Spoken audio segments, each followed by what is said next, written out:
Lebanese President Michel Aoun is proposing to cancel sectarian quotas for certain government ministries. He also says there appears to be no solution on the horizon to form a government. Now, in the last year, Lebanon has been rocked by unprecedented demonstrations calling for an overhaul of the political system, a deepening economic crisis, a surging COVID-19 outbreak, and a massive explosion that devastated the capital, Beirut, in August.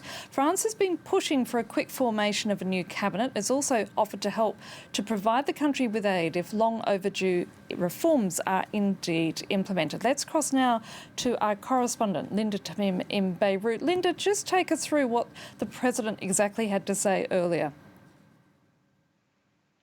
Well, as you were just mentioning, President Michel Aoun is calling to abolish the sectarian distribution for key ministries. What are those ministries? We're talking here about the Interior, the Defense, the Foreign Affairs, as well as the Finance Ministry.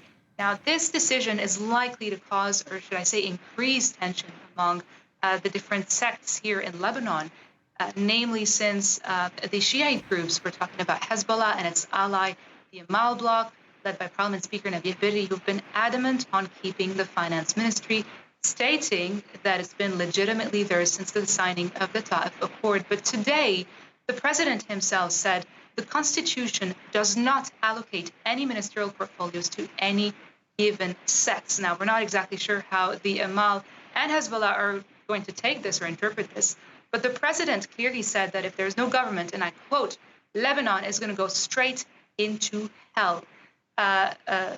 Of course, I mean, what can I tell you? This is quite a catastrophic situation.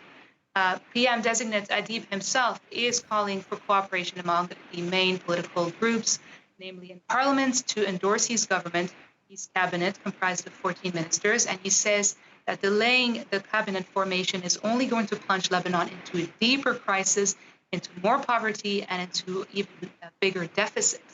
Do you think his words are going to have any impact?